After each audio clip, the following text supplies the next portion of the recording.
summarize by saying, I guess what we're saying is that David Humes in the early 90s was a man ahead of his time, but there's no question in this course that I am also a man ahead of my time, but I'm doing it in a fairly popular way. So it can be done in a way that people enjoy. Okay, Yes. so let me ask you about video. Bill, are you able to go to video? That would be more interesting. We can. How many people am I victimizing today? You've got 9 people so far, including you. Yeah. And how many are we expecting? Well, there are 8 students. So we have a quorum? Yeah, we certainly. Oh, well, then we can have a show of hands then. Do you prefer looking at a snowy owl, or you prefer looking at Bill Fissell? I think Bill takes it over the owl. I really disagree. I think the owl is very charming. And that is a photograph that I took of that snowy owl. I have a personal relationship with that owl for the 6 seconds it sat there before it flew away.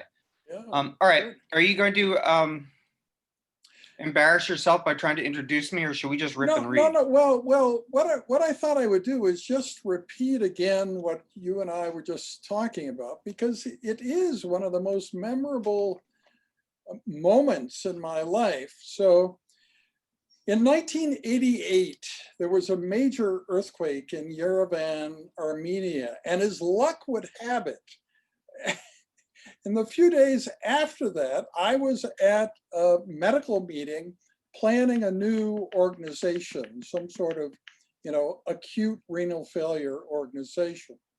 And I thought this was going to be completely academic, nothing to do with patient care. But with all the reports of renal failure from the earthquake, suddenly it became natural to include international disaster relief and that sort of thing in what we were doing. So then we put together, finally this became the International Society of Nephrology Commission on Acute Renal Failure. And I was the head of it, and David Humes was one of, I guess, 6 or 7 members. And I got to know those people fairly well. And you can argue about how reasonable or unreasonable our mission for this was. We were going to create a separate society, and then the ISN said, no, become a part of us, right? So,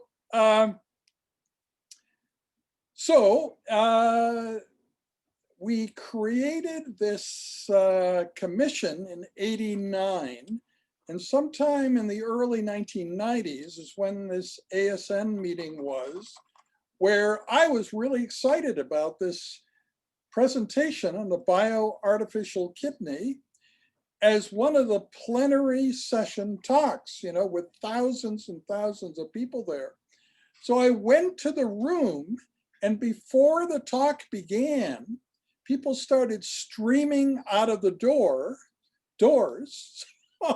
I was basically the only one in the hall that would have held, 10,000, 15,000 people. And so David Humes basically gave this talk to me, and it became, and I asked him, what do you think happened, David? He said, they just weren't ready. So I guess that's a question that the students can ask themselves today, is whether they're now ready in 2020 for this idea of the bioartificial kidney. Perfect. So I'm going to attempt to share my screen. Hopefully nothing particularly vulgar emerges. I expect the opposite of vulgar. Yeah. Well, that's because you don't know me. Let me launch the talk. There. Yep. Are you seeing what you think you want to see? Universal donor kidney. Yeah. All right. That's me. My name is William Fissell. Hopefully I'm audible. Yes. And I am a nephrologist here at Vanderbilt University Medical Center in Nashville. I'm guessing that you no longer see me, is that right? So we see you, but the recording is only recording the slides. So the permanent record will only show your slides until you stop sharing again, and then it will start showing people again. All right. And so I'm a physician scientist. I spend the majority of my time in the laboratory. And as Kim indicated, the kind of work that I've chosen to do has led people to consider my title and the emphasis that's placed on different syllables in the title has varied over the years and with the various talks that I've given. And so I'm going to try to avoid recapitulating the drunkard's walk that's been my career to date, and instead try to express some of the challenges in treating patients whose kidneys have failed and lay out some reasoning for the approach that we've taken. And I'm going to start with the slide I got from John Himmelfarb out in Seattle, at University of Washington in Seattle. And it's about a century since Banting and Best discovered the molecular basis of type 1 diabetes, that in some unfortunate children and a few unfortunate adults, there is autoimmune destruction of the islets of Langerhans in the pancreas, and the ability of that inflamed pancreas to secrete insulin is impaired. And so the energy economy of the patient's body is severely altered. It's a single small dipeptide linked with disulfide bonds. It's synthesized as a single chain and then cleaved. And very quickly it was realized that you could supply this hormone to patients with type 1 diabetes. And there was optimism that you could rescue this formerly fatal phenotype.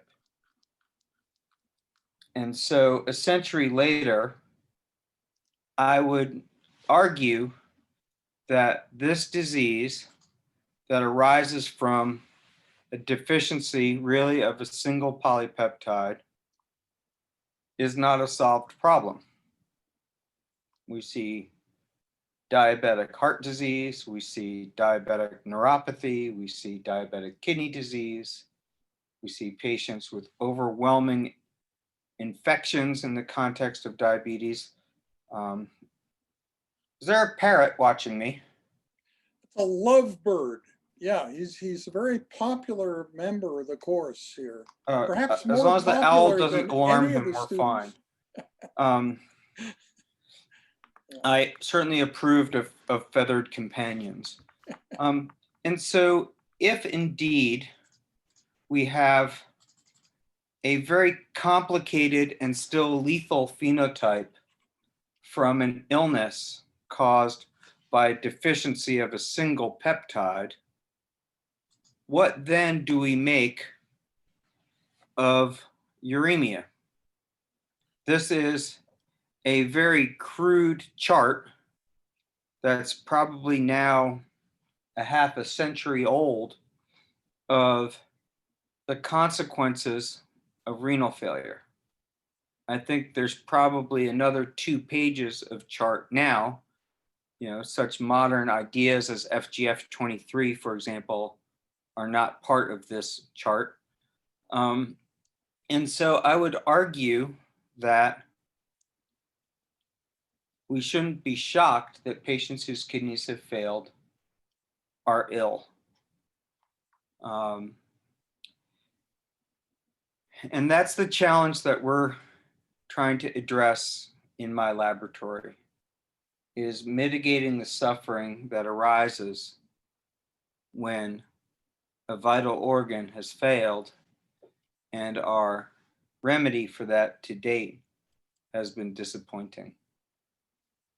Now, Kim will tell you, and maybe you all know this as well, that nephrology has had a fair amount of optimism over the years. I've been a kidney doctor for about 20 years. And around the time that I started my nephrology fellowship, maybe even a little bit before, when I was wrapping up medical school or I was wrapping up residency, maybe,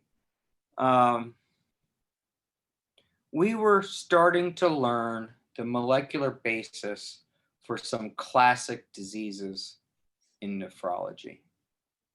So polycystic kidney disease is the most common monogenic form of renal failure. Peter Harris identified a single gene located, whose protein product is located on the central cilium of tubule cells in the renal medulla. When this gene is damaged, there's uncontrolled proliferation of cells forming cysts that eventually occupy enough space that the kidney fails. And for those of you who've never seen a patient with polycystic kidney disease, these can be kilograms and kilograms of weight. They can be so large that the patient cannot take a deep breath. The patient does not have room in their abdomen for food and cannot eat in severe cases. And so this is now, what, 25 years ago, there was an optimism that this was now a solved problem, that we now knew the genetic basis for this horrifying disease, and therefore progress would ensue. Similarly, we know that patients whose kidneys leak protein into the urine are the patients who are at highest risk of progression to kidney failure.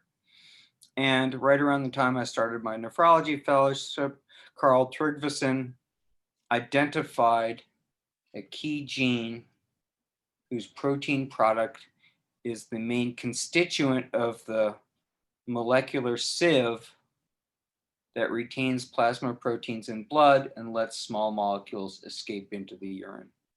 And again, there was optimism that we now had a handle on the cause of disease. So where did a quarter century take us? Well, I was in clinic last week and I had a patient with polycystic kidney disease, creatinine at 2 and a GFR of 40. And I had absolutely not a thing to offer that patient other than a repurposed cardiovascular drug and a promise that I would get them ready for dialysis when the day came. We have patients who have catastrophic nephrotic syndrome in our clinic, patients whose kidneys are leaking protein, who are progressing to kidney failure. And despite these insights about the podocyte slit diaphragm and nephrin, all I have to offer them is a repurposed cardiovascular drug. In a few unfortunate patients with autoimmune disease, I may offer them a cancer chemotherapy drug. But at the end of the day, there really is not a blessed thing different in our management of these patients from 20 years ago to today. And so this optimism that the toolkit of molecular biology was going to unveil the fundamental mechanisms of disease and unleash the power of industry to invent and market cures was possibly premature. The consequences of that are obvious. We have a huge number of patients who require some kind of help. We would love to be able to implement the idea that if you're missing a vital organ, the best treatment is another vital organ. But kidney transplant then and now is limited by the scarcity of donor organs. We have over 100,000 candidates on the transplant wait list in the United States, and we perform about 20,000 transplants a year. The ESRD population in the United States now is probably approaching 600,000 patients on dialysis, maybe a hair less, and maybe 100,000 people who have transplants. That disparity is really because patients with transplants live for 20 years and patients on dialysis live for 5 years. So the 600,000 patients on dialysis has a lot of churn to it. 100,000 new starts a year, 100,000 deaths a year. Whereas the number of patients with a kidney transplant, maybe 120,000 patients, that's 20,000 additions and 20,000 deaths a year. And it's growing. This is a growth business. Netflix or Walmart would love to have business growth of 8% per year, year on year for a quarter century. And there's not a whole lot of sign of slowing down either. Hate to say it. We saw a little dent in the curve. That's probably a delayed effect of the introduction of angiotensin receptor blockers, a repurposed cardiovascular drug, into this space. But every year we have more and more and more and more patients coming in our door.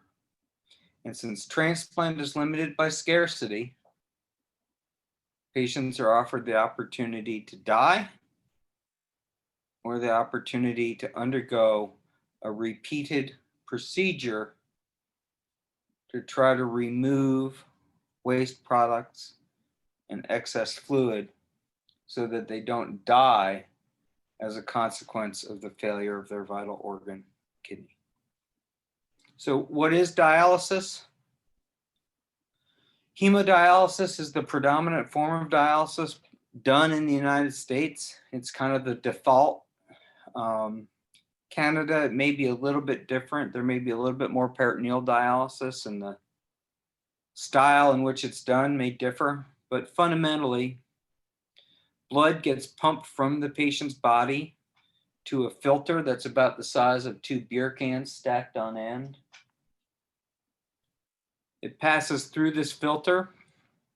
On the other side of a semi-permeable membrane, salt solution is circulated, and small molecules diffuse out of blood into that electrolyte solution called dialysate.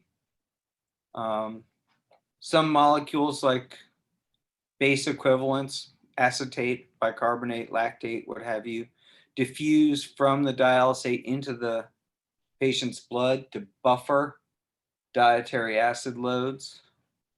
And then under the power of hydrostatic pressure, salt water is forced through the membrane to balance the fluid intake that the patient has consumed since the last time they got dialysis.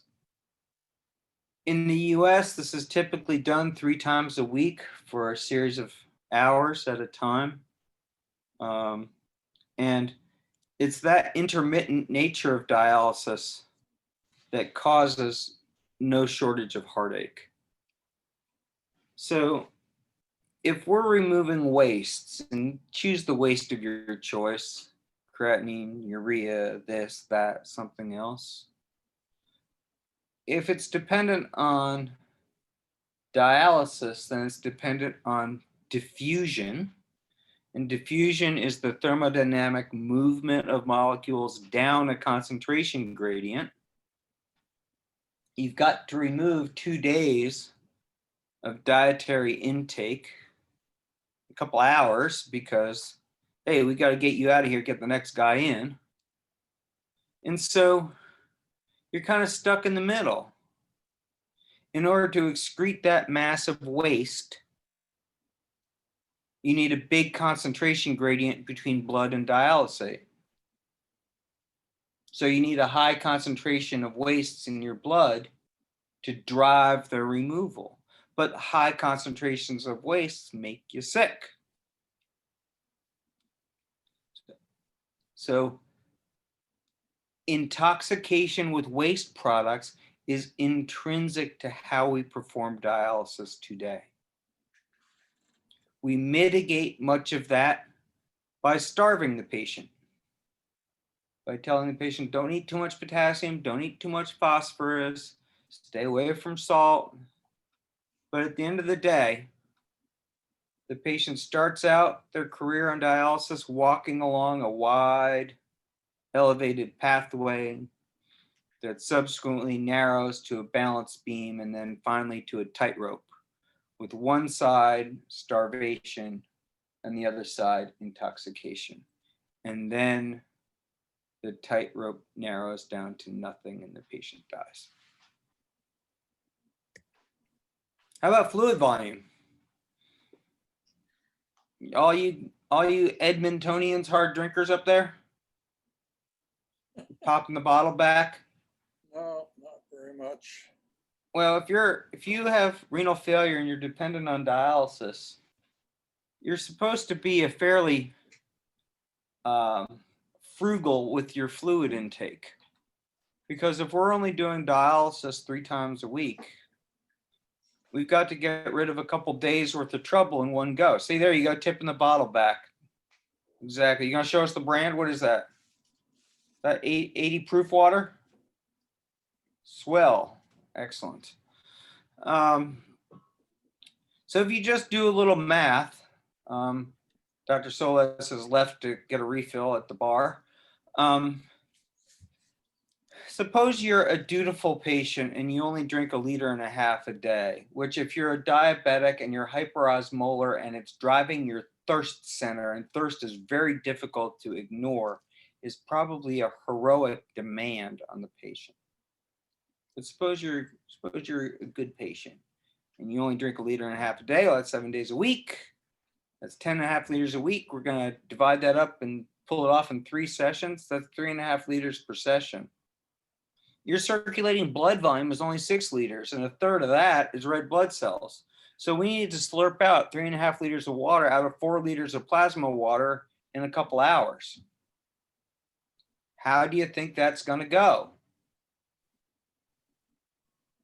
So every single dialysis patient experiences cyclic volume overload in the hours leading up to dialysis, followed by hypovolemic shock 156 times a year. And so Chris McIntyre, who's at Western Ontario now, really good nephrology center in Canada,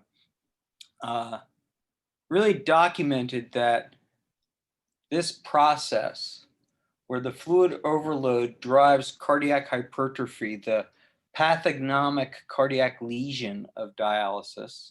So you've got a big, beefy heart muscle that's demanding blood flow to feed it. And then you suddenly pull fluid out of the patient, their heart rate goes up, the duration of diastole goes down, diastolic filling of the calcified coronary arteries falls.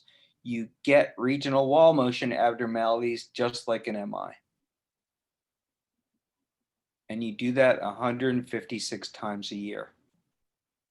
How do you think that works? Should we be shocked that there's 16% mortality per year in hemodialysis? I would argue that yes, we should be shocked that it's only 16% per year. We would possibly expect it to be more given the panoply of metabolic abnormalities that we see. Ben Burton was the first director of the Artificial Kidney Chronic Uremia program at NIDDK. These were the heady days of technological optimism. Pacemakers were just becoming mainstream.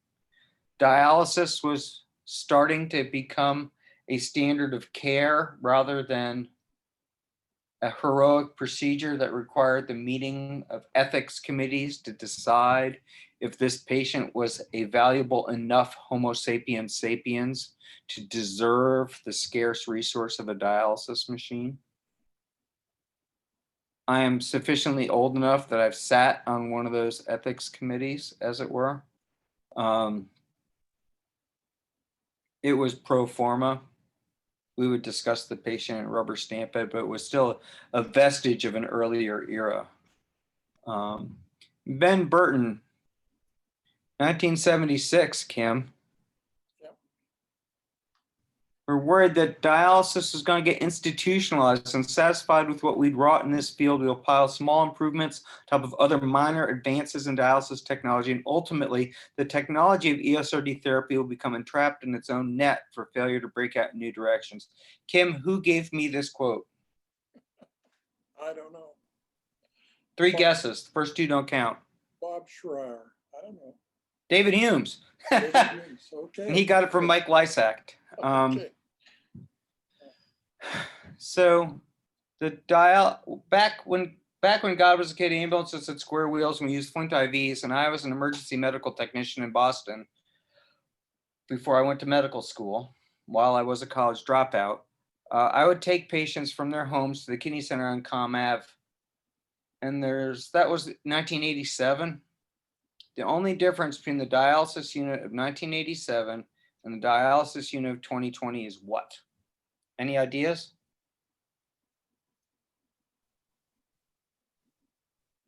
Patients are all watching flat screen TVs today. That's the only difference. It's still a hollow fiber dialyzer. It's still dialyzing to a KT over V of 1.2. Everything else has been entrapped in its own net and failed to break out in new directions. And as Kim mentioned, the nephrology community has not been welcoming of new directions for a variety of reasons. But we're kind of last in our class. When I was an advanced life support paramedic, I would find patients at home who were having chest pain or having cardiac arrhythmias. And if they had successfully survived their arrhythmia, they would get admitted to hospital. Some old dude with a beard would juggle their meds, while somebody would be paid minimum wage to watch the squiggly line on the television and holler if it changed. That was the state of the art in cardiac rhythm management when I started medical school. Today, automated signal processing algorithms can recognize a malignant cardiac rhythm. They are implemented in these kind of funny yellow boxes that are in casinos and airplanes and probably in your school. And they will allow an 8-year-old child to be a good enough cardiologist to successfully diagnose and treat the leading cause of out-of-hospital death in the industrialized world. I think that's a remarkable achievement. And then low power microcircuitry and high energy density batteries have allowed us to package those same algorithms and interventions inside a little titanium can that sits resident in the patient's anterior chest wall, standing sentinel over them 24/7, 365, diagnosing and treating the leading cause of out-of-hospital death in the industrialized world without any human intervention at all. So what in 1988 consisted of me finding somebody dead in the shower now consists of somebody calling their cardiologist's office and saying, hey, the thing zapped me last night while I was in the shower. Do I need to come in? It's really remarkable. We've seen a migration from clinic-based, caregiver-centered care delivery on the left to penetration into the community in the middle and implementation inside the patient's own body on the right. How are we doing?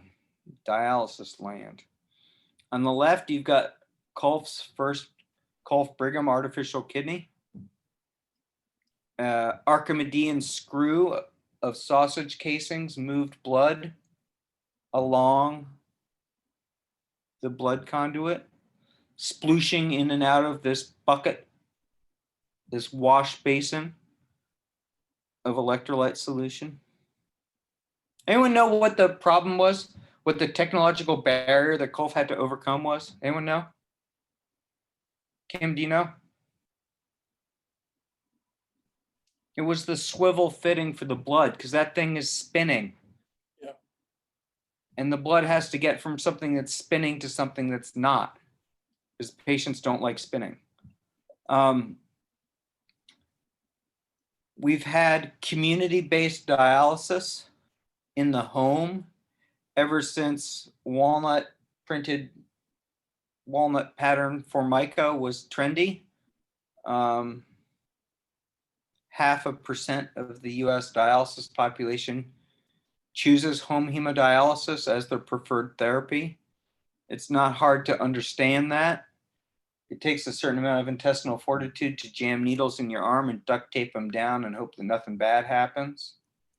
Principal reason why patients stop home hemodialysis is caregiver burnout. You can see how that would work. Hey, hon, can you stick the needles in tonight? I'm tired. But if you screw it up, I'm going to go to the hospital tonight. I'm going to get a dialysis catheter, and I'm likely to die of catheter-related bacteremia. No pressure, but will you put the needles in me tonight? You can see how this works out. And then once the needles are in, it's like, all right, I'm going to go to sleep. You stay up, make sure nothing bad happens. This is the consequence of moving a technology that was designed to be applied by trained professionals into the home and hoping that you can somehow get the caregiver at home to assume the role of professional medical staff. The box on the right is stunningly empty. There's no version of the AICD for kidney. And so many people have claimed that I've discarded a promising career and wasted my diminished intellect on this project. But this is our goal, is to make a universal donor kidney, to make a device that will deliver enough continuous clearance of waste products and of water so that those two pressure points that I outlined before, the high concentrations of wastes and the roller coaster ride of fluid balance, are mitigated. Now, we're not the first people to have this idea. There's wonderful pictures of Pim Kolff in the Alps in a VW microbus with a portable dialysis machine. Kim, I think you know Eli Friedman. Yes. Who I believe is still with us, who had commissioned, I think out of his own pocket, a portable dialysis machine and would take patients to dialysis camp and dialyze them out in the woods in California, get them away from the city for a while. But there's really a couple barriers to miniaturization implantation. First is the dialyzer itself. Now, we've progressed a little bit since then. I don't know. I usually have a prop with me here in the office. Forgive me. Let me see if I can find. Do you all know what a dialyzer looks like? Let me see if I can find one. Hang on.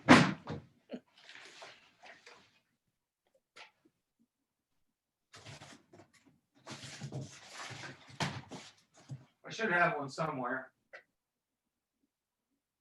Kidneys for Bill. Let's see.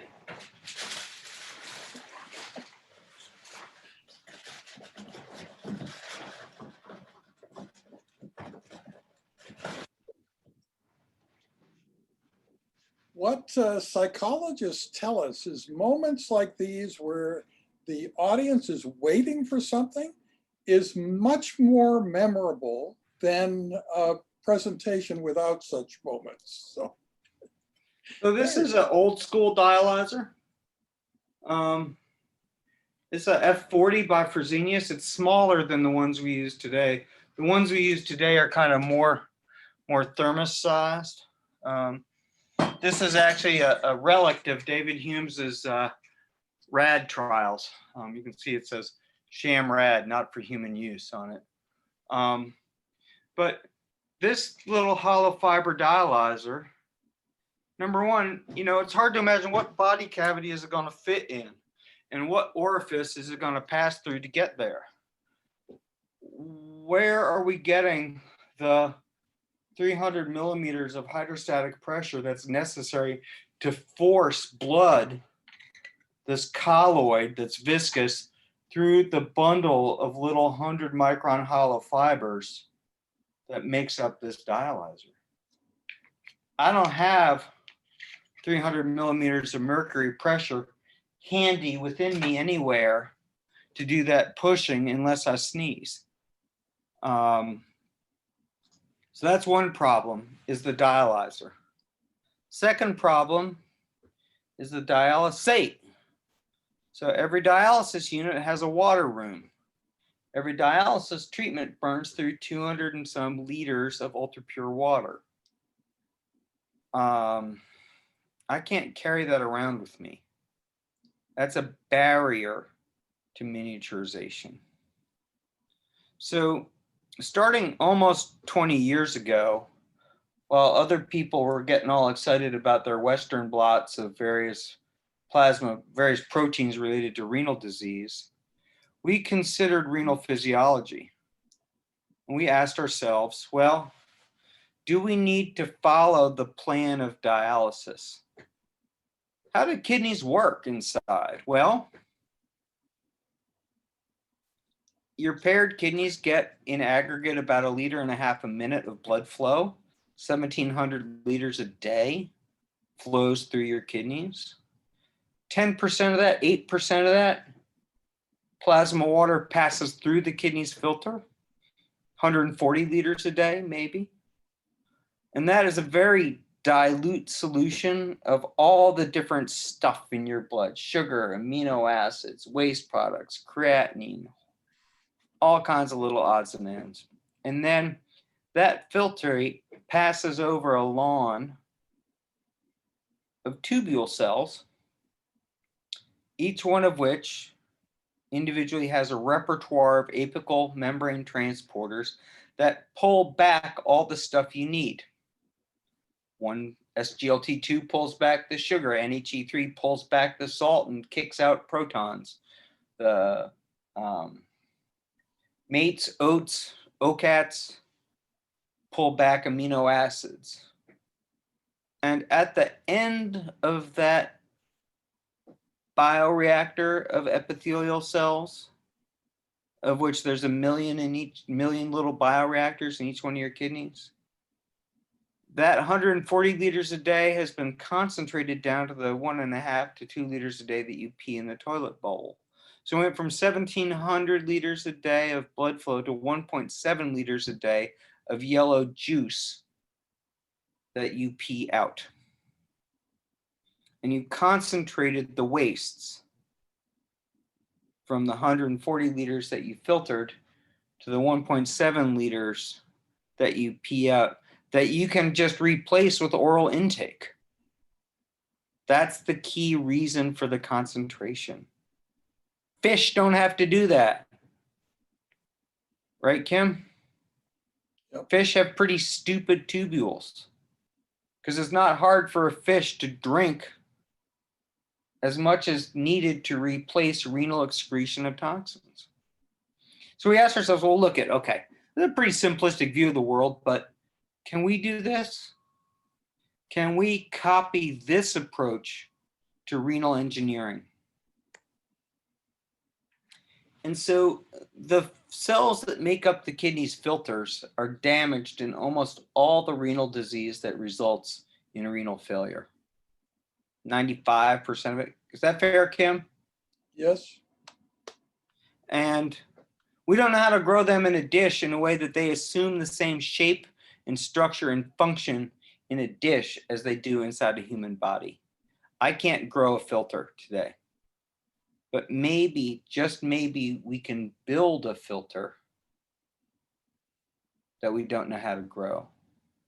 On the other hand, in the lower part, these are renal tubule cells. These are the cells that do the taking back the salt in the water and the amino acids, and make a choice to not reabsorb waste products.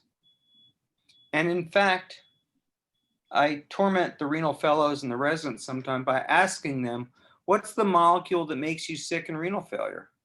What's the molecule that causes cognitive dysfunction, accelerated atherosclerotic cardiac disease, disruption of the neuromuscular junctions such that patients with uremia cannot sustain muscle tone?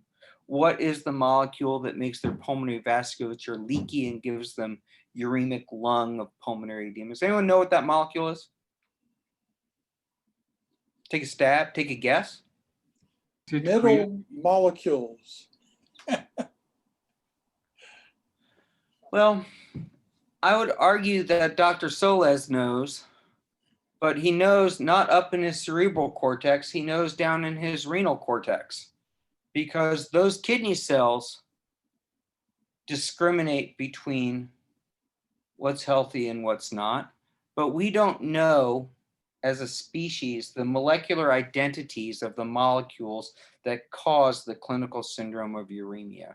So I cannot build a sorbent system, a filter, a meshwork that will select a metabolically valuable substrate and reject a uremic toxin. I don't have the knowledge base to do that. Nobody does. But we can possibly grow an epithelial cell bioreactor so that we can grow a Santa Claus membrane that knows what molecules have been naughty and what molecules have been nice, and achieve that ourselves.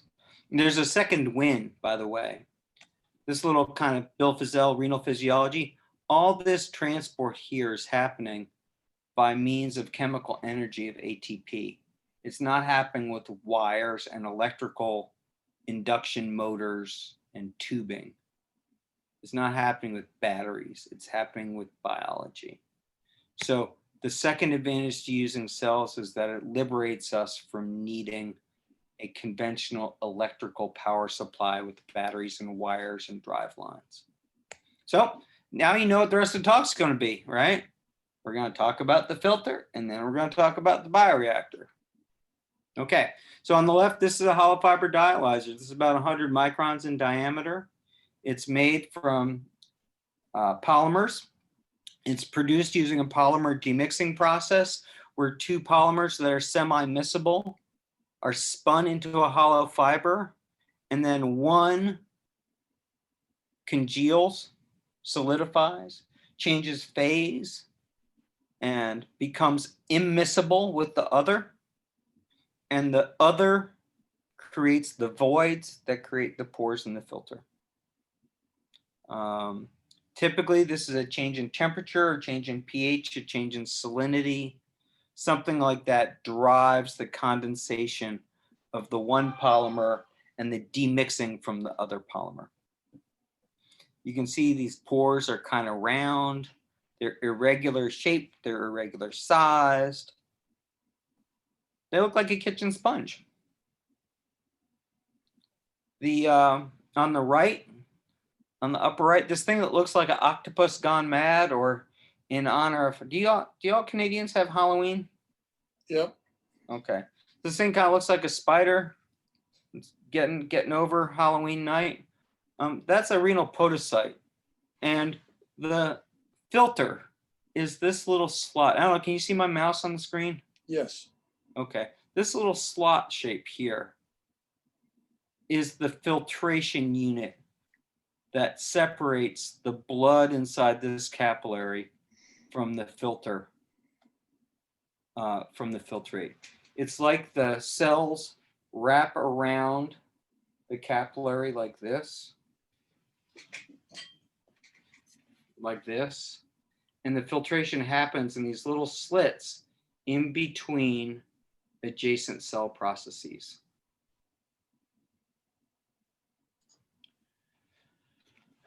In a transmission EM on the bottom, you can see that that's cutting them little fingers like that. They're kind of all the same distance from each other 20 nanometer, 20 nanometer, 20 nanometer, 20 nanometer. So our best polymer substitute has these irregularly sized round holes, and our kidney has regularly sized slits. And then if you look around in nature, you'll find this now, that where nature has evolved pressure-driven filtrations like the baleen plates of filter-feeding whales, this is a humpback whale, there's slits. Where engineers have filters, such as a cunningly contrived storm drain to trap bicycle wheels, organized parallel with the stream of traffic, that blocks big things from falling in, there's slots. So now I hope that I've infected you with this meme and you're going to go through life looking at slots. Why is that? Does it mean, is it important in guiding us what we're going to do? Well, so I went to Andrew Zidney, who is the chair of chemical engineering at Penn State, and I asked him this question, and he knew an idiot when he saw one. And he said, well, Bill, have you ever cooked pasta? I was like, yeah. And I said, okay, so it's dinner time, you're hungry, you've got a pot full of pasta, and you want to make that into dinner. And so there's kind of two things on your mind when you carry that pasta over to the colander in the sink. One is, oh my gosh, this is hot and I'm going to get burned if we don't get this over with soon. And the other is, I'm hungry and I really don't want these noodles going down the drain.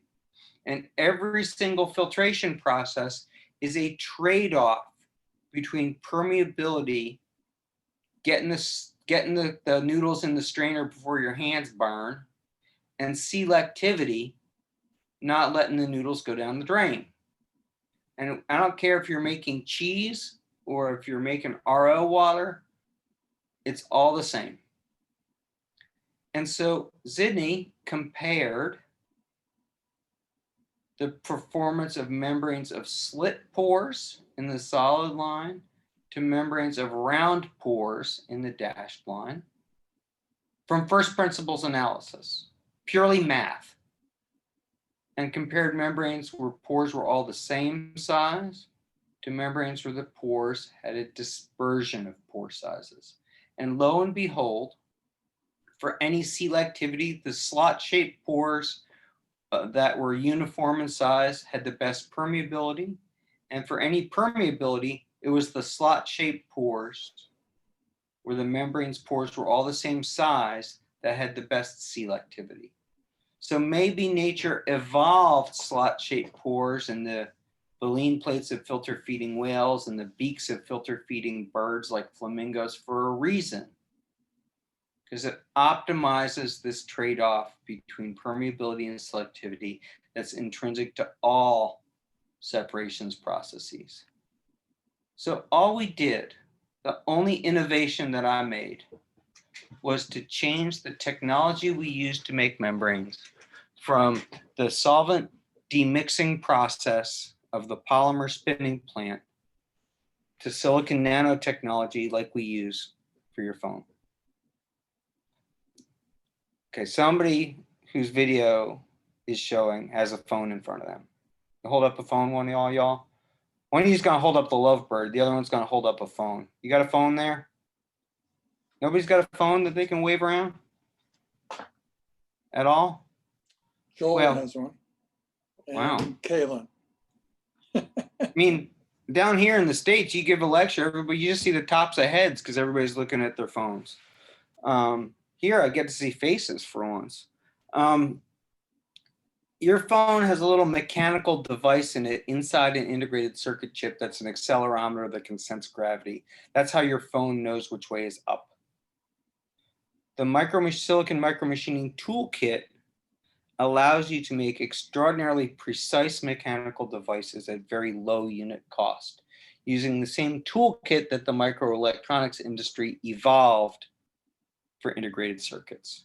And so here's one of our early membranes. They're flat sheet membranes because that's how we get wafers. This is an en face view. If you look at very high power, this is a piece of silicon. This is a pore. This is another piece of silicon. This is another pore. This is another piece of silicon. There are these elongated slots, and when you snap the membrane and you look at it in cross section, where here's the top of the membrane, here's the bottom of the membrane, you can see these pores are very uniform in size. They're all 7 nanometers. They're smooth inside. Nothing's going to get hung up on them. So we've made something that looks a little bit more like this than like this. And we were told countless times by NIH study sections that refused to fund us that you could never, ever make a hemofilter membrane out of silicon, because silicon dioxide, sand, clay, silica, is the one material on planet Earth that is guaranteed to make blood clot. We made every argument in the sun, and we didn't get very far. But what we did get far doing was employing a library of hydrated polymers to block the access of blood to the surface, so that we can now implement these silicon chips in a blood circuit. And you can see here this little meniscus of filtrate that came through the silicon chip to make an ultrafiltrate just like a glomerulus. And using a variety of technology tools that I'll spare you the details of, but which cost us a king's ransom, we now are able to make cartridges that we can sew into experimental animals and that generate an ultrafiltrated plasma under the driving pressure of the animal's heart alone. No electrical induction motor driven pumps. We spent an enormous amount of money designing the cartridge. I don't know if you can see this here in the little picture. Yep.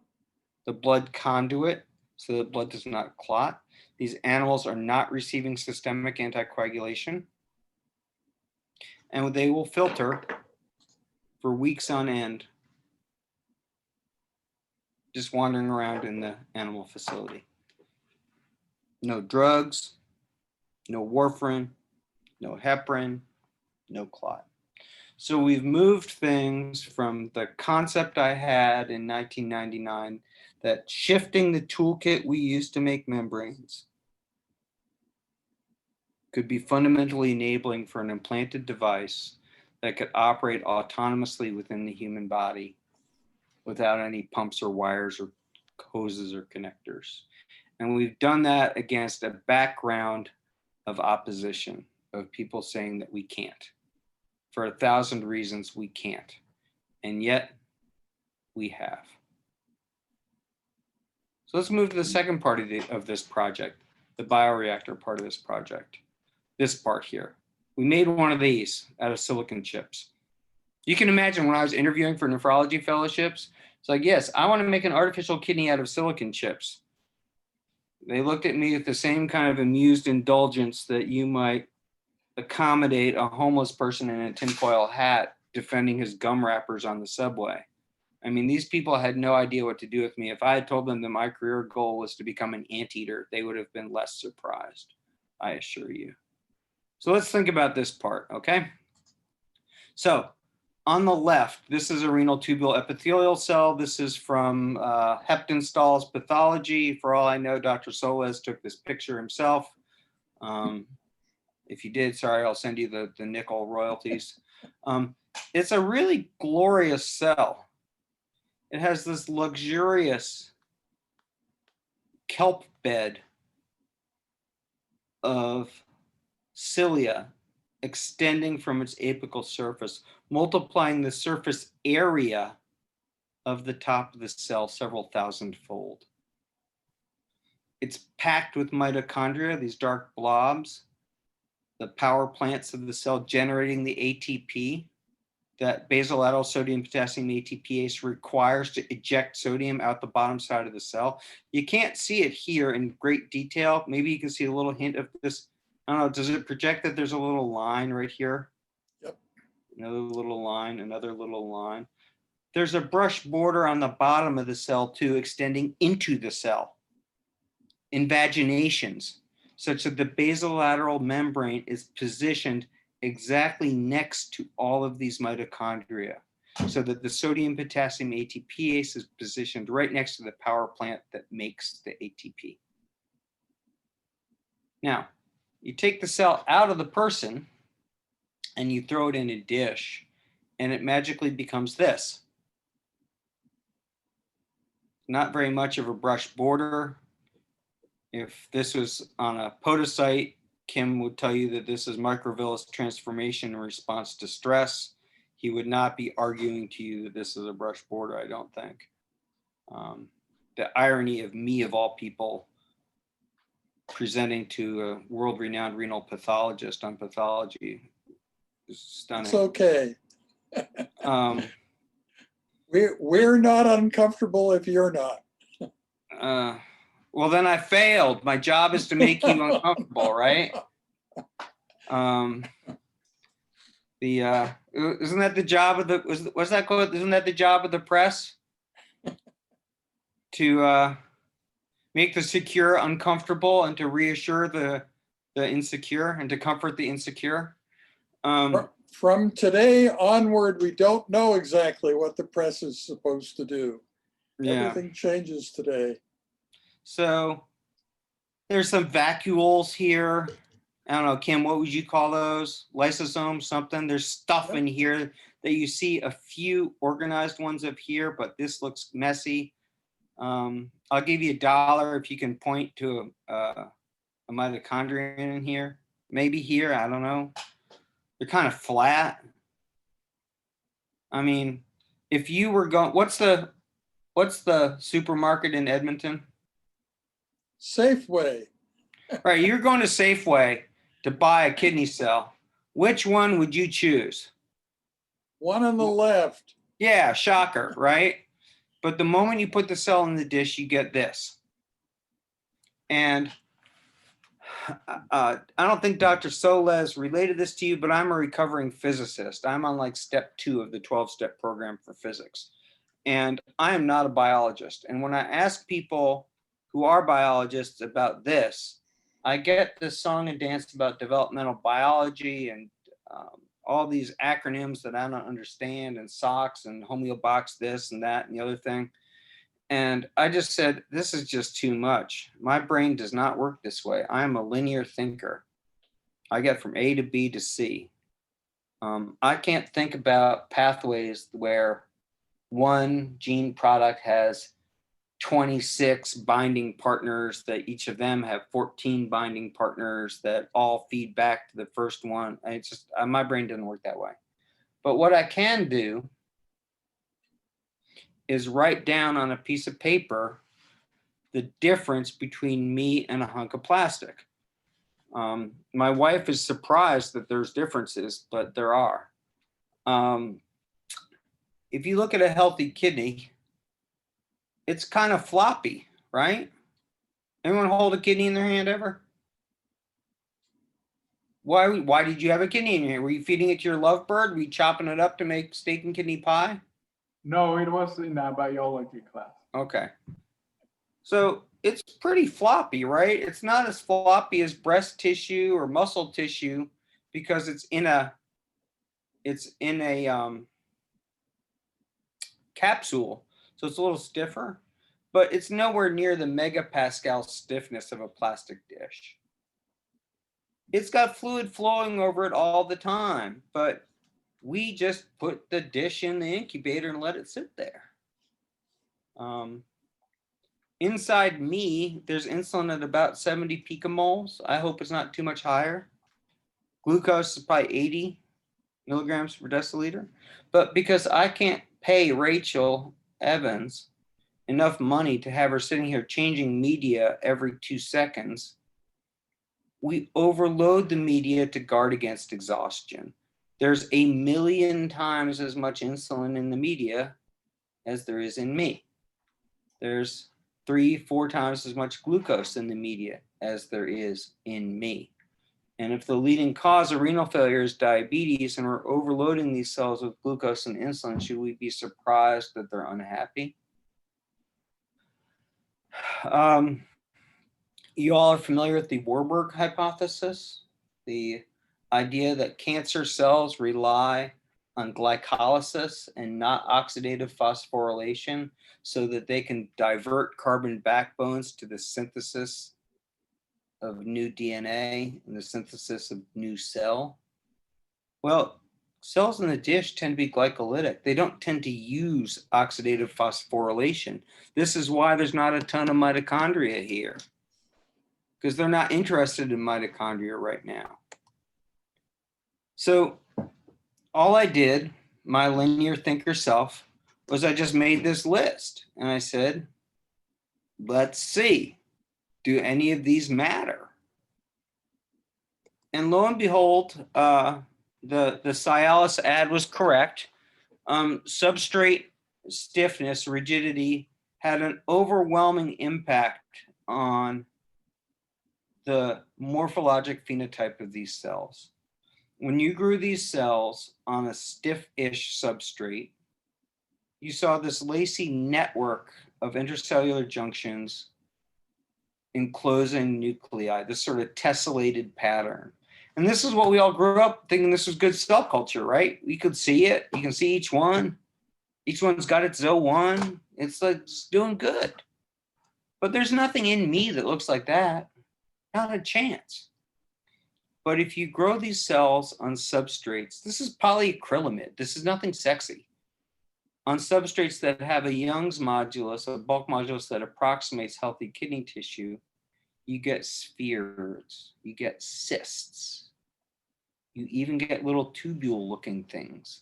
And they aren't grown in it, they're grown on it.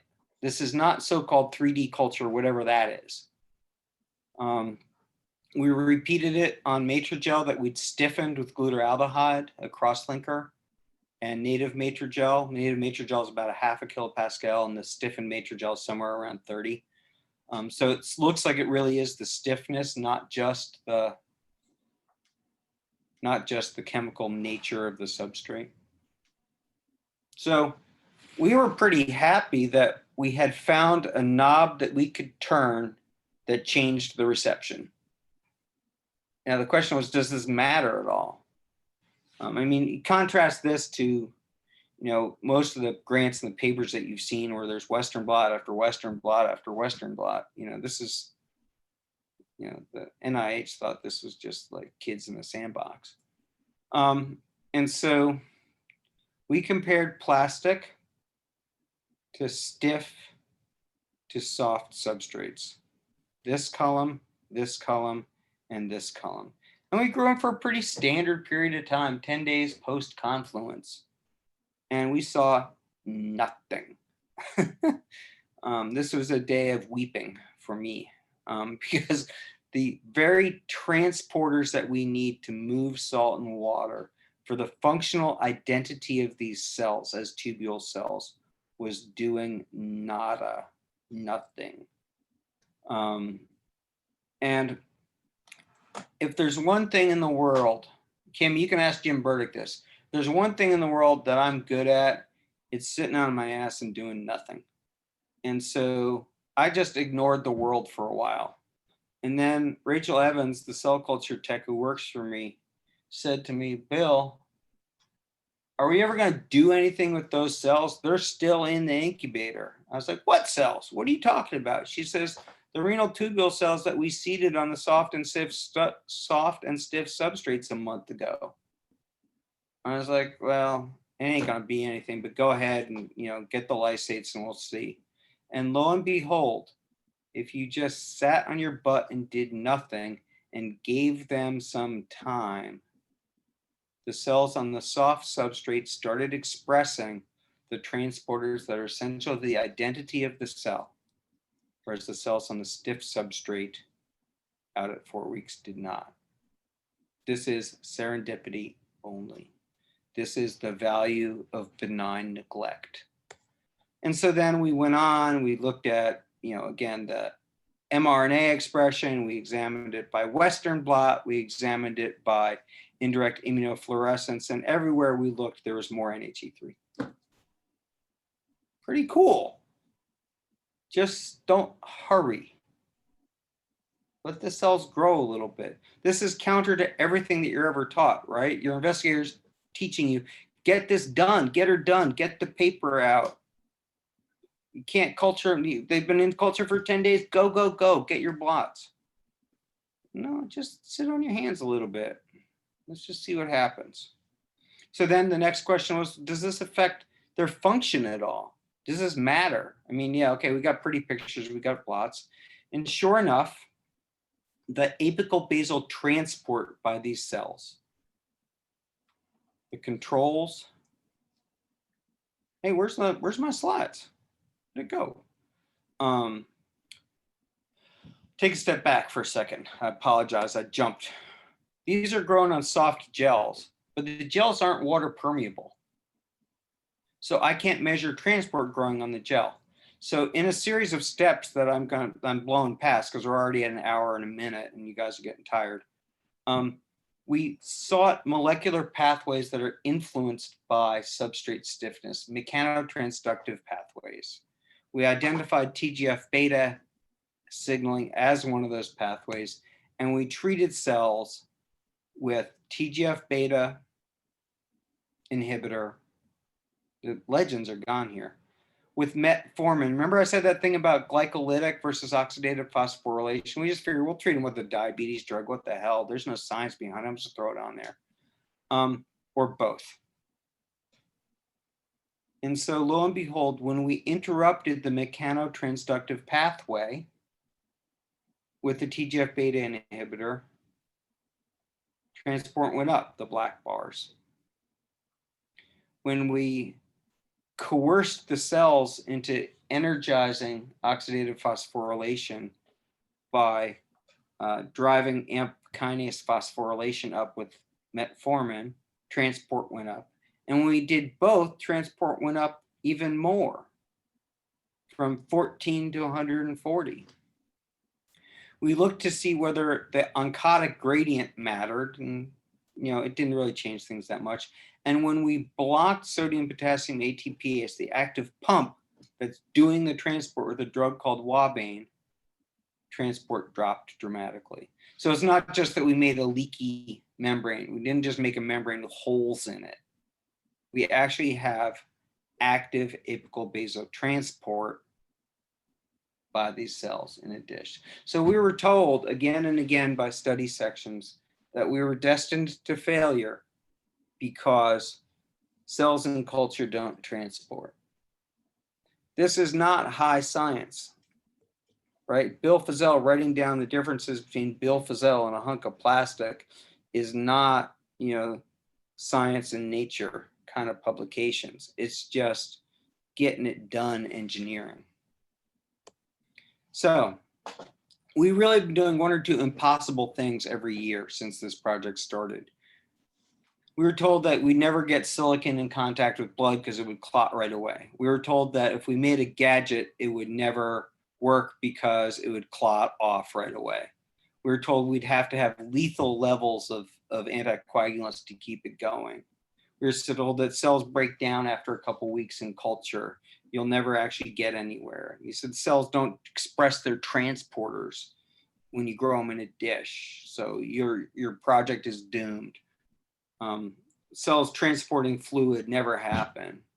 We've done all these things despite the naysayers with their Western blots and their wisdom. We've shown the fundamental components of a biohybrid universal donor kidney. It doesn't require warfarin. It doesn't require a patient to be connected to great big vats of dialysate.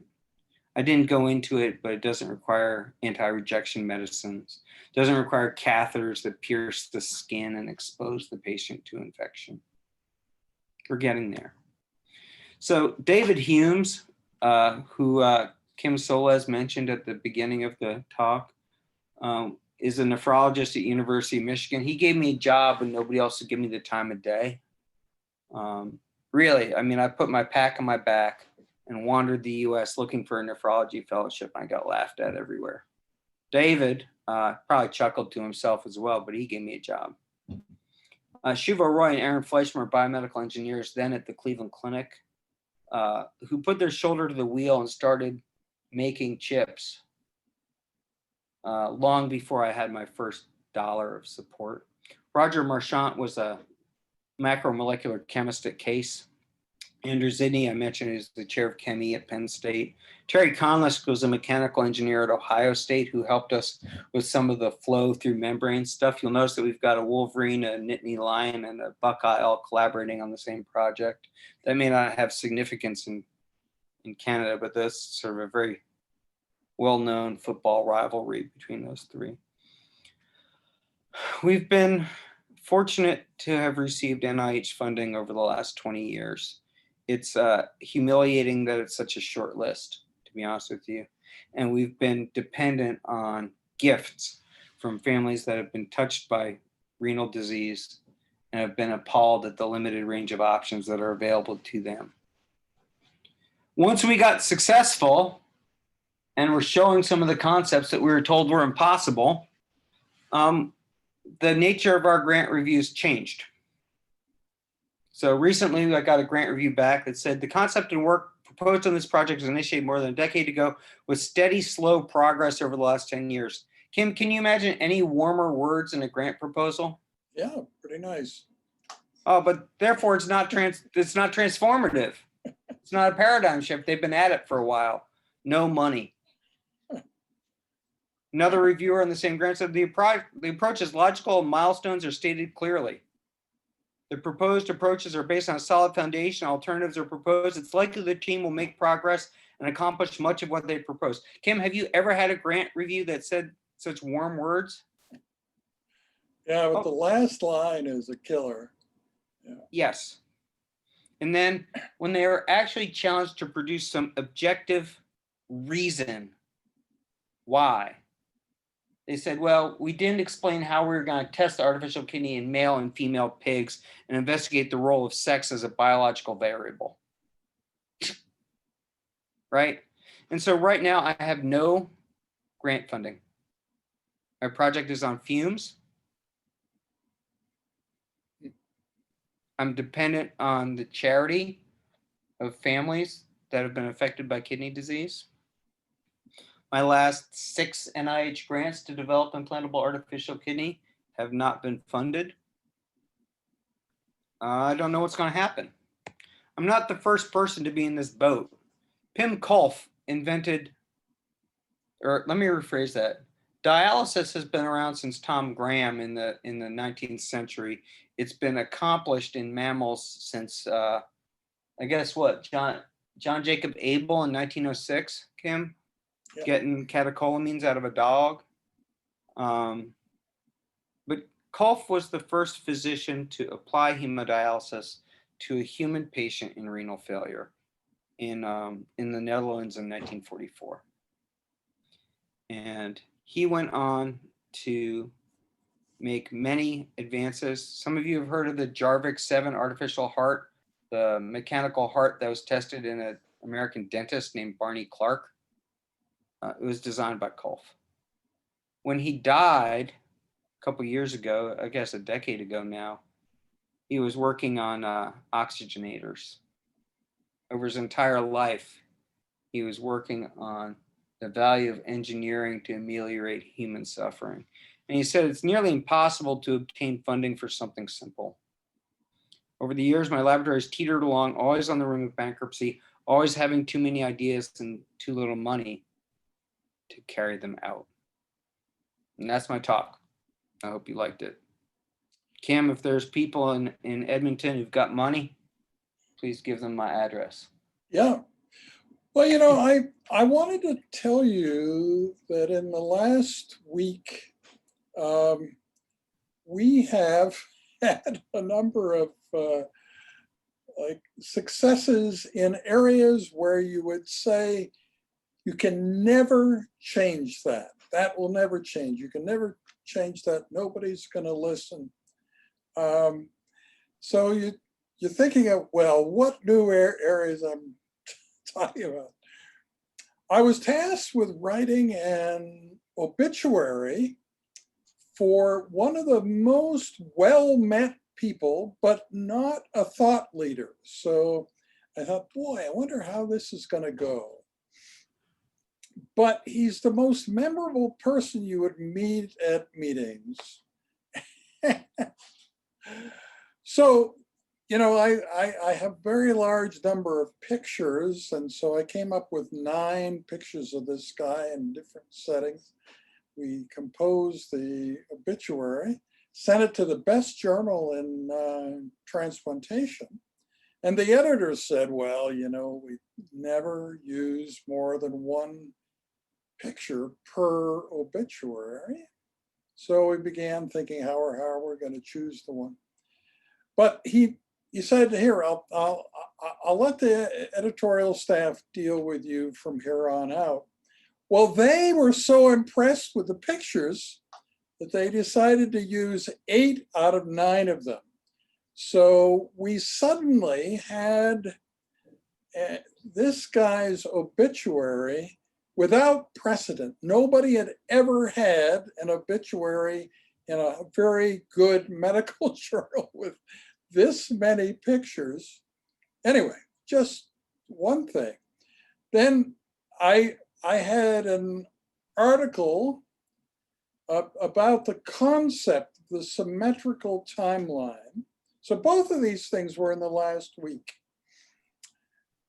Symmetrical timeline in renal medicine, going back to Richard Bright in 1827, 193 years, going forward 193 years, to the postulated point at which mind uploading is so successful and widespread that people don't need kidneys anymore because they're all going for the ceramic slab and digital consciousness, right? So how do you write about that? It's really an off-putting idea. If you put that idea in your article, it's gonna bring up people short, right? So what we did was put it in the abstract and put nothing about it in the article itself. That worked like a charm. People love rereading the article. They're not quite sure why, but it is because all the off-putting stuff isn't there, and they never reread the abstract. So anyway, in those 2 areas in the last week, we have changed something that seemed immutable. No one had the power to change that. No one had the power to publish an article that omits something from the article proper that's in the abstract. No one had the power to take a guy who's not a thought leader and give him one of the most successful obituaries ever. The family is ecstatic. Everybody who knows the guy, and this touched 75 lives. That's the number of people who are in those 8 pictures. So all I'm saying is, just as your science, you've come to a point where all these things people said were impossible. You've overcome all those barriers. Now it's the funding that needs to overcome the barriers. And I'm sure that is possible too. So I'm applying for a major leadership role here at absolutely the worst time. You know, it's like every future prediction is just absolutely terrible about where laboratory medicine in this province is going. So I would be the local leader at a time. Well, there are things similar to that and what David Humes was doing back in the early 90s. But I think with proper marketing, right? That's maybe what it is, that you can succeed and get people to support your ideas. So no, I think that this is exactly the talk we needed at this time, and I think the students probably found it very exciting in the sense of what can occur next. So, okay, students, what do you think? So, Dr. Fissell, thanks so much. This was fascinating. I had no idea that someone was even working on trying to come up with an artificial organ that can fix a problem that I thought was better managed these days, but it seems that over 20 years, they seem to have missed how to innovate. So I'm happy that you know you exist and you're trying to get there. And this is also a little to see that trend changers have always had to fight for to get funds is a little not encouraging. But I wonder if you have considered teaming up with companies rather than looking into the NIH. And for instance, I know that stem cell technologies in British Columbia are doing research in organoids and 3D culturing, and it's different from what you're doing, but have you pitched the idea to companies like that? Hundreds. And still, yeah. So there's a duopoly in the dialysis space that harvests $60 billion a year out of the US economy by not innovating. The LVAD community taught I don't know if the other participants want to open up their video so I can see who I'm talking to. The LVAD community. Stop sharing and then we will all. No, he has, oh yeah. I guess that's right. You need to stop. How about that? There you go. Yes. All right. Okay. Now So, we can fully That's manifest the definition of oversharing. humanity here. Yeah, now Um, you'll see the humanity. Yeah. So, well, no, because I still don't see Taryn or Nicole or Kaja. So the issue there is that the LVAD community, the mechanical circulatory support community, taught a lesson to the venture capital community. And so it was in the 1960s that the National Heart, Lung, and Blood Institute, over the wishes of its reviewers and its staff, began to fund mechanical circulatory support engineering research. They said, in a prequel to what happens today in kidney disease, that they were going to understand myocardial infarction and render the need for treatment of heart failure irrelevant. Some 45 years later, LVADs are now standard of care for systolic dysfunction. But the amount of time that it took for a company like Thoratec to start to return capital to investors was 20 years. And if you can make your money back in 3 years on Farmville or TikTok, there's absolutely no reason to risk your money in a long-term venture where there's capitated reimbursement from the largest market, the United States, and there's significant competitive risk. If some guy at UAB makes a pig kidney that's not allergenic, you can just, Wilbur, come here, get your kidney, and a side of bacon while you're at it. That has the potential to render this project and the financial investment in it irrelevant.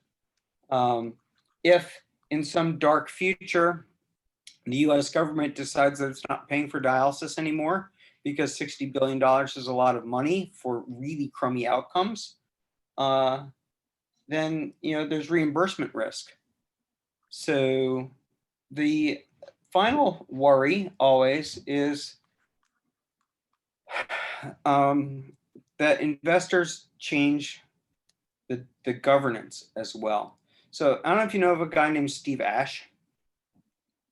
Steve Ash is an innovative nephrologist at Purdue University, and he's most known for his catheter designs, but he also developed a home hemodialysis machine based on sorbent technologies that only took a couple liters of water, so you didn't need a water treatment plant in your house.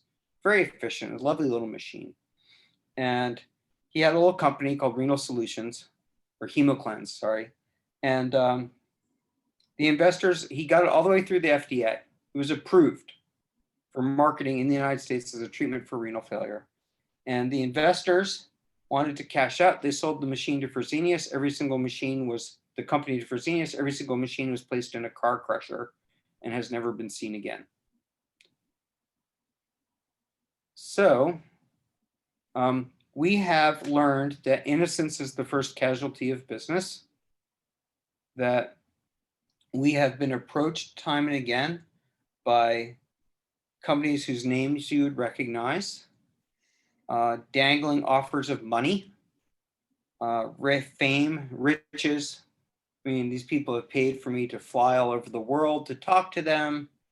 And usually at the last moment at the altar, somebody runs away. And our intel suggests to us that all of this was a art form by which a mid-level manager could prepare a detailed technology landscape report for his or her manager, and there was never any serious intent on investing. We have spent months assisting companies with their due diligence and then been told, oh, well, we don't invest in technology companies. Well, what the hell did you think we were all along? So innocence really is the first casualty of business. We've yet to identify a strategic partner who we think has the interests of the technology and the interests of patients foremost, sadly. I would love for corporate investment. I am not going to be a manufacturer. I'm not going to sell gadgets. I'm not going to be invested in physician relations and marketing and distribution. But the partner hasn't come along. We were hoping that perhaps insurance companies who are becoming fatigued of squandering money on dialysis might back us. They have not stepped up. The threshold appears to be getting the technology into humans. And once that's there, we've been told that then the door will be open for investment. I suspect that, like Charlie Brown and Lucy, the football will be snatched away or the goalposts will be moved, and then we'll have to get a little bit further. So yes, we have been courting risk capital investment for the better part of 12 years. We have been misled, lied to, observed the magical appearance of blocking intellectual property in defiance of a non-disclosure agreement. And when we ask about this, we're told, well, we're a $6 billion company, you're you. What do you intend to do about it? That you would think that with a superior mousetrap, somebody would come along and want to make it and market it. That hasn't happened yet. So I just wanted to point out this graphic. Now, I could introduce you to a famous person who made the graphic, Molly Little. Molly is in her early 20s. She's a graphic artist and animator from Calgary, the city to the south of us. And she made this graphic, which you would recognize as figure 3 from our Kidney International editorial that's in press. And that roller coaster like change in Google Trends for kidney disease is meaningful. It provides opportunities. It is a resetting And actually in the area of laboratory medicine, where I'm taking on perhaps this major leadership role in absolutely the worst time in history, there's an even greater resetting, basically 50% up and down in terms of interest in the word diagnostics during the COVID pandemic. So a lot of things that were impossible before, the pandemic has kind of loosened up the resistance, and they are possible now. This includes digital pathology. I've been an advocate for the AI physician and digital pathology for about 20 years now, but it was kind of a pipe dream because you couldn't get anybody to change from the traditional microscope and glass slide. But now during the pandemic, people can see that this is the obvious way to go. So surprisingly, the pandemic is not bad for everything.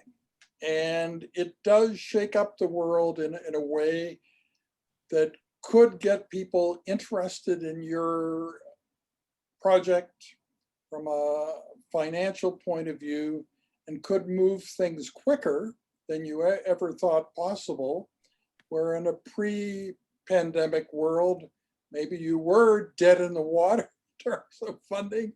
But I think in the intra-pandemic world and post-pandemic world, I don't think you will be. So that's what the editorial that you and I and a bunch of students wrote says, and it's true.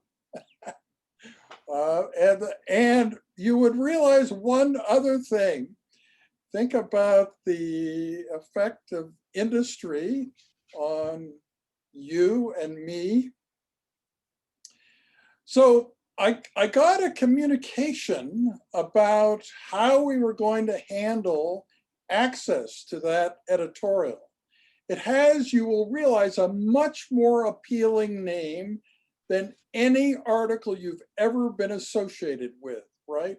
Re-innovating nephrology, a call to action.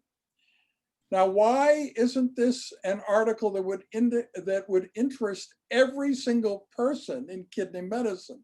Well, that's exactly the intent of that title. So what happened? The form came where I could indicate that I wanted to pay for open access. And the very next day, I got this communication. Whoops, sorry, you weren't quick enough. And because we didn't hear from you, we proceeded to make this an article that people are going to have to pay for access to. So that has also happened to us. And I think it's kind of interesting. You can say, well, what a wonderful gift that the editors allowed us to provide a title to that article where everybody for the next 100 years in kidney medicine is going to want to see what that article says. But they also created a circumstance where most people are going to have to pay for that, except friends of mine who get reprints. So I ordered 200 reprints. Who gets reprints anymore? Right. It's an old school thing. I have to bid you adieu. Thank you for the opportunity to talk to you. Certainly. I hope that the incidents of closed head injuries from people falling asleep and their heads slapping the desk. No, none of that. There was no risk of that. Yeah. And we'll see. I look forward to seeing you in person as soon as possible. Great. Okay, well, now. thank you. And we'll do this again, Bill. We will. And the news will be more favorable the next time we do it. I hope so. guarantee you that. Take care. Okay, take care. Bye-bye. So we can still talk, the rest of you that are here. Do you have any questions for for me about this. How did this seem to you? I can tell you that the Faculty of Science advisors have uniformly said that the previous version of this course, where it seemed like none of the presentations contained medical terms, was much too fluffy for them. So there had to be at least a few lectures, a few teaching sessions that used medical terms. So this was one of them. Did you find that terribly off-putting? What did you think? Yeah, okay.